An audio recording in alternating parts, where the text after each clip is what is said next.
So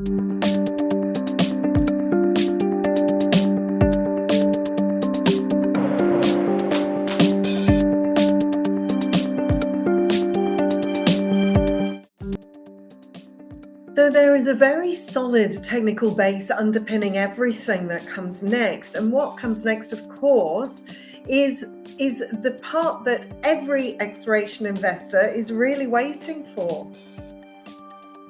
Yeah, so it is absolutely key, right? These drill programs that we're looking to roll out in the near term. First phase is about 5,000 meters, but it's part of a broader exploration stream of up to 20,000 meters of drilling. But in running tandem with the drilling, we're looking obviously at trenching some of those other less advanced, less mature targets, that we can continue to build that pipeline of drilling targets and have greater degrees of confidence around the exploration and the outcomes as well. So one of the key things for an investor to understand is that the programs have been designed to generate value in stages, with each milestone progressively de-risking the project and sharpening the scale of the opportunity at Nejo. So the first major milestone is obviously the commencement of drilling, because that marks the transition from a highly encouraging technical model into an active field validation. And once the rig starts to turn, that's when the story really begins to move from theory to evidence and then outcomes. Because the next milestone from there is the initial assay results, and those results will tell us whether the geological model is translating into mineralization in the way that we're expecting. But in a maiden program such as this, early indications and intersections matter not just for grade, but confirming the structure, the continuity, the broader fertility of the system as well.